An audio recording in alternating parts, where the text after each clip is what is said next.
anyone in whose mind and heart arises an urge for freedom, even you say, I don't really know what it really means, not completely, but there's an intuition, a sense, because you've had a taste of something that takes you beyond the familiar world of your body, mind, and identity. And just that kiss from within has opened up a whole field of possibility for you. And you feel called to explore more deeply. And because of this, yes, fear will come. Fear will come because, as I have been sharing so often, that within this human system of consciousness, there is a duality, and there's one side that seems to be a force or a power that seems to compel or to hold your attention so much in the sense of personhood, and to be concerned about your physical life, your emotional life, your situations, family, projections, desires, attachments, fears, obviously, because this space deeply is fueled by the belief that you are this body only. That's not a curse against the body. The body is a necessary instrument to enable consciousness to taste experiencing. The body is it's an instrument. But somehow, with all sentient beings, certainly for human beings, as we come from consciousness into this manifest play of a body-mind function, you see, identification arises from consciousness with this body, and the belief comes, I am this body. As soon as this belief settles in, and then other concepts can come and just pile up on top of that. No one is to be held blame or separated. This, you did this. You didn't do anything at all, actually. It seems as though the password for entering this field of consciousness is the belief, I am this body. But before even the I am the body belief came, there's just the pure sense I am, which I'm going to call that sense I am because nobody gave you this feeling I am. Your parents didn't name you I am. That was your intuitive name. It is the name of consciousness. I, consciousness, am. I mean, I exist. Am means to exist. That is an intuition, and perhaps the first knowledge you will have. If you don't understand what I'm speaking, it is okay. We can meet up around the corner around this. But I just lay open some things, some very basic things. So then, thereafter, we grow up with this belief, I am this body. No? And inside this I am the body belief, these forces operate. On one side, I say, there's the force that holds you very strongly into physical identity and a personal identity. And so for much of your life, and for many of us, for almost all our lives, we're influenced by this very strong belief, I am this body, I am this person. This body is a time body, or you may say it is a mortal body. It has a birth time, it has a lifetime, and it has an end time. Okay? But the one living inside it is the immortal one. This is a time body, but the immortal one is timeless. But with the body and the belief, I am this body, and subsequently I am this person, that which is timeless came into time. When it comes into time, all things born of time will have beginning and end. And you have forgotten that you are timeless. If I say you're timeless now, it means nothing for you, because you are going to have to experience that. You're going to have to experience that understanding and that knowing in a living way, not just as a belief, not just as speculation, not as theory. It has to be directly experienced and verified in your system. On the other side, there's another power within you, more natural for you, an aspiring power to evolve and to grow and to discover as much as you can about yourself. This power also can be influenced by the other power, which is the feeling that you are a person and that your growth is a personal growth. But actually, the purest growth and the purest evolution is an evolution from consciousness or from the mind into pure consciousness. It's okay. I am trying to use the simplest words I can. We don't have to use, big words. And I want to just say these things because now, after saying these things, if you have even a little bit of understanding about what I'm saying, it allows me to guide you a little bit, and we see how far we can go in the shortest time. Okay? Now, there is a one who stands and says, my life is just, it's crashing, Mooji. And my mind is just a tsunami, and this is a problem I have right now, and please help me to solve this problem. And whatever that problem may be, it can be, if there are 7.5 million beings, human beings, currently living on this planet right now, multiplied by however many problems each of us conceive that we'll have from here to there, we are talking about a lot of problems. Okay? I'm not going to go to the problem you perceive, right now. I want to look at asking you, the one who is saying, or the voice that's saying, I have to get my life in order, or this thing is coming and please help me to sort it out, and there's a situation that is very painful or whatever.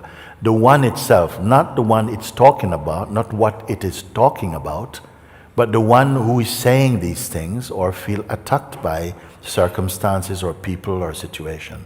You with me for the moment? Yes. The one who is speaking like that, this voice, I'm going to ask you, is this voice reliable? And I'm going to open this question for everybody. The one who says, today, I can't take it, I'm leaving, I'm going to go away, I'm never going to come back. Is this voice a reliable, consistent voice? No?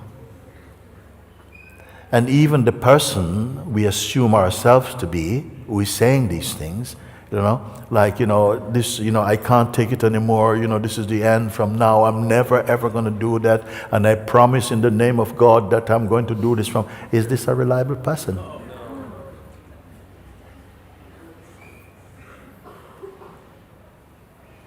And yet we get caught by this so often.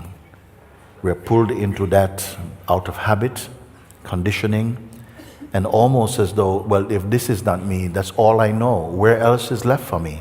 Because this is the world I've experienced. But today you're saying that when you're asked, is this voice and its projection, its imagined problems, are they real? Are they constant? Are they reliable? And you say, no, they're not. Now, stop for one moment. What is it that enables you to look and to discern that this voice is not reliable? Would it not be a deeper place of observing? Can I speak like this? Yeah. Would it not be that you're looking from a deeper place, a more separated place, to observe that yes, these thoughts come from time to time, and this identification gets very strong with them from time to time? But this is watched from a place of observing, or you may call it a witnessing place. Can I speak like this? From this witnessing place, in which the identity or the person is perceived, along with its problems are perceived, the ability to observe, okay, is that caught in the bubble of the scenario of the person and its projections? I need a bit of feedback on so we can move on or we can back up a bit. Can you see this or not? Mm-hmm. That you are observing a mood and a powerful sense of identification, but they are not stable. Either of them is not stable. They are effects in consciousness. They are phenomenal to you. Are you with me? Yes. Okay. from the place of observing the capacity to witness, without attaching to what you are perceiving in terms of the personal identity and its projections, the place of witnessing itself. Let's just bring our attention to the place of the witnessing itself. Your environment internally. What's it like at the place where there's witnessing, but detached witnessing? Someone tell me, what's that like? Pay attention. You can speak from now. You don't have to imagine. If you are observing without identifying, pay attention. Don't be pulled into what you're seeing. You can see, but don't log in to what you're seeing. Logging in means don't identify for a moment, okay? Pay attention just to your capacity or ability to observe with detachment, like a witness. A witness is one who observes what is going on but is not directly caught up in the crime scene. Can you appreciate this and relate to what I'm speaking? Yes. So what I'm speaking is right now, from the place you are able to look, and whether you're looking into a memory or an actuality of what is appearing to be now, the place of the witness, if the witness is not attached emotionally or in any way to what it is witnessing, can you observe the field of the witness? And please say something. What is it like?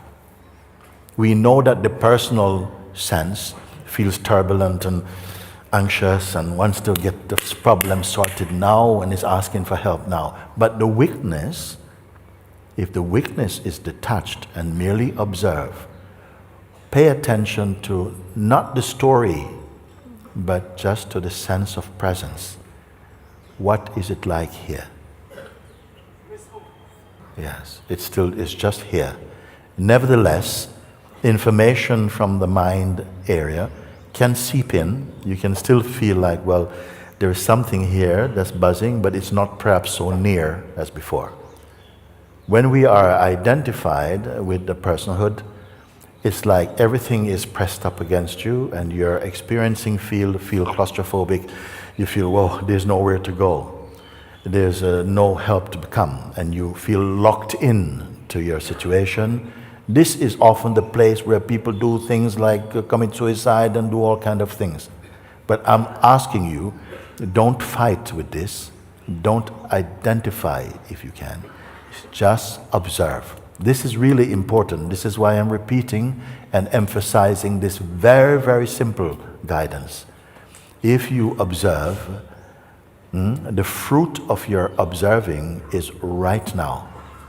If you are observing, the response to your observing, it will not be tomorrow, next, is right now you can feel, isn't it?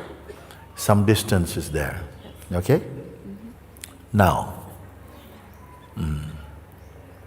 if I can, I'm going to repeat an example I gave a few days ago, and some people find it very helpful. So I'm going to use pictures for a little bit.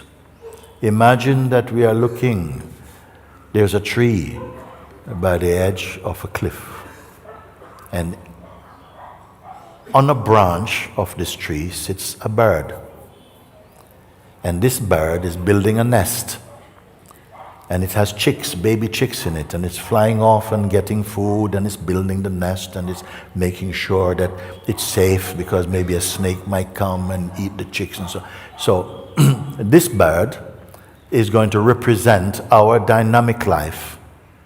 You understand? Please, It's going to represent our dynamic life, our activities. You've grown up, you've found your first job, you're getting married, you're building your career, looking forward to a future, doing all these things. So this bird represents our dynamic existence and the activity of our life at that stage. Now, on another branch, just above that one, sits another bird.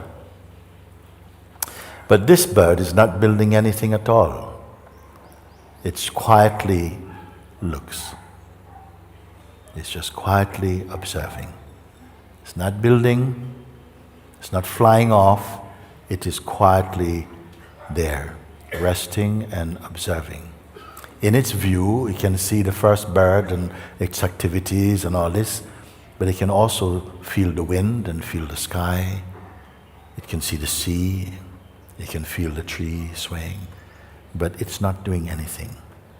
So this second bird represents the ability we have within ourselves to observe, just to observe. Okay? Can you relate to this second bird, what I'm speaking? The ability to just observe. Become familiar with it. Just to observe without identity and without identifying with what first bird is doing or anything else. It quietly looks. Can you relate to this? Thank you. Now, the first bird position, the sense of a personal self and its aspirations, its memories, its tendencies and all of that, we can say the first bird is a function or not? Some functioning is happening. Can we say like this? Okay. When we are in the position of the second bird where we are merely observing, and I ask you, can you relate to this example? And you say, you Yes. can relate to it. At the place of the second bird, okay. The environment is much more peaceful, more spacious. Did you have to imagine this, or are you discovering this? I'm discovering it. Okay. It's there. Okay. Watching. So, yes, you're just there, okay? The second bird, relative to the first bird position of activity, the second bird, which is quietly observing, no? Okay? Peaceful, more quiet, more just self-aware. Can I use this term? Self-aware, no? You with me? Yes. Yes. Is that also a functioning?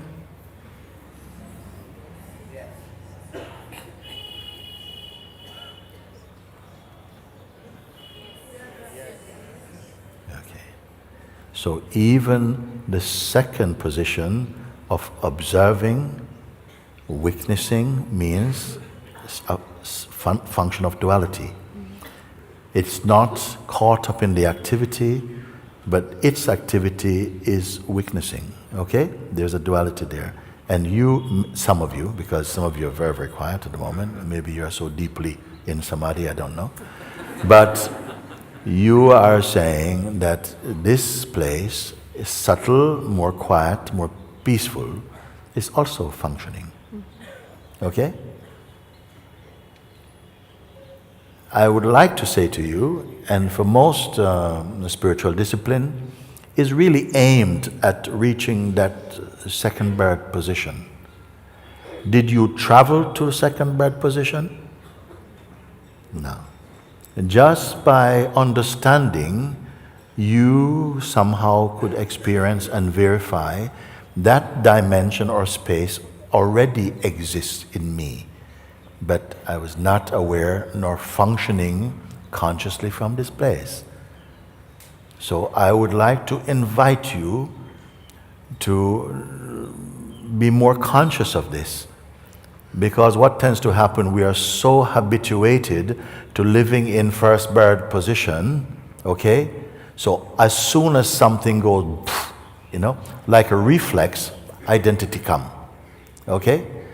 And you can only experience and suffer from your experiencing or your perceiving by becoming personal about it. Can I say like this?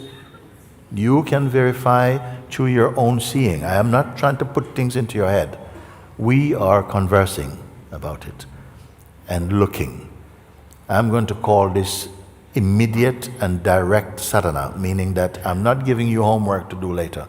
I'm just asking you now if you can see this now. Okay? Mm-hmm.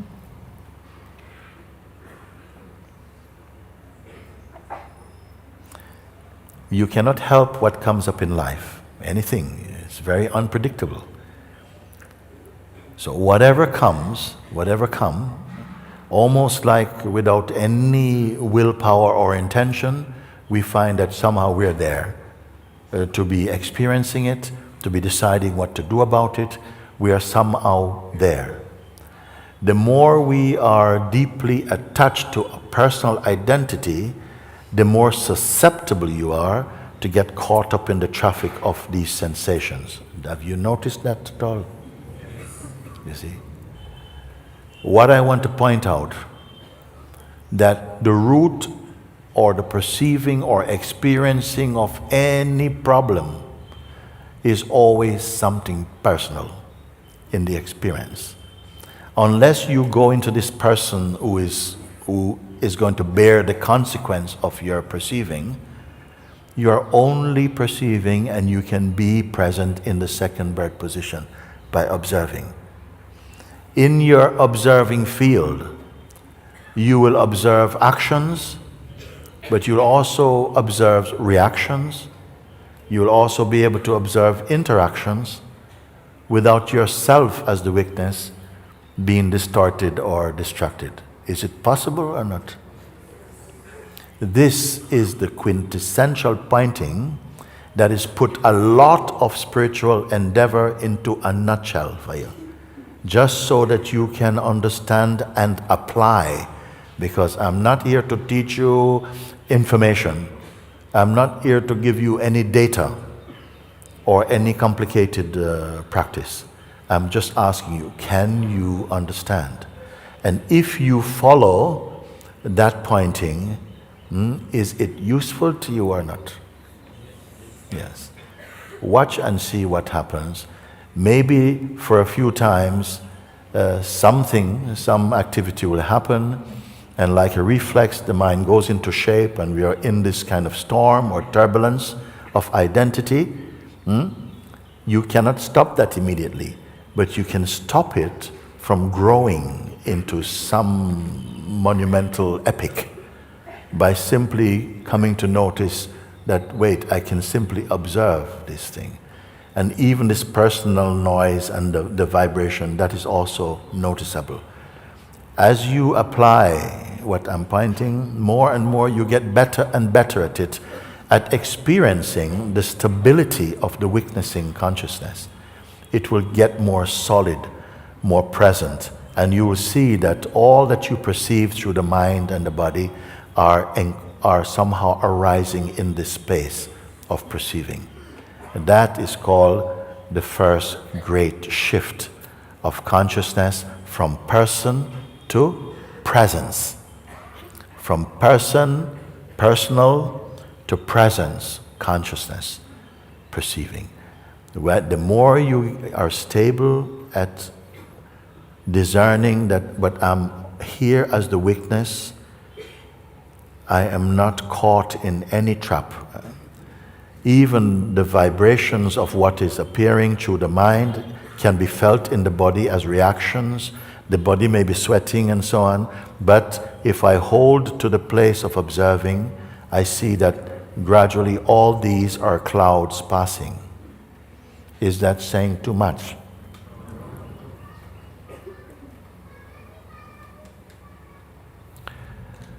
When you're in a position somehow to observe that even the second bird in its beautiful Satchidananda state, no? The second bird also of witnessing is also witnessed. You with me? Yes.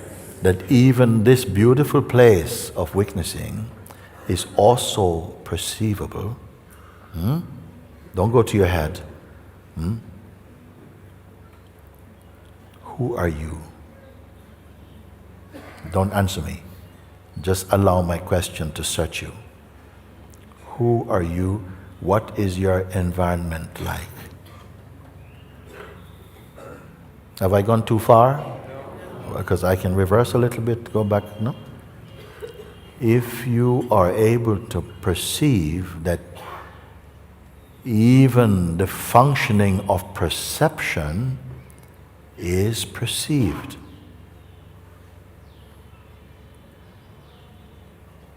What is your environment and yourself like? Who are you here? Don't answer. Give a little moment.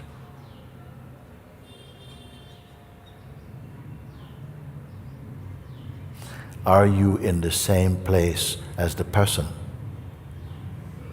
Are you in a personal dimension? Please. Okay. And you must verify. Don't just listen. Verify. Are you in a personal dimension? The previous activities and the activity of identity and this thing is happening to me and please, no, Guruji, please can you help me? No, it's too much and blah, blah, blah, blah, blah. When looked at from here, what is your problem?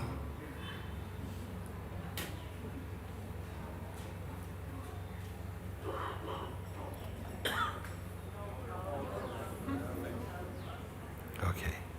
Are you hiding? Are you gone to some air raid bunker? Because the bombs are dropping around and you go to your air raid shelter? And when the bombs stop falling, we look out a little bit and we come back out. Is this where you are? Because some people may feel they go to this place, it's an escape. Being here, are you in an escape place?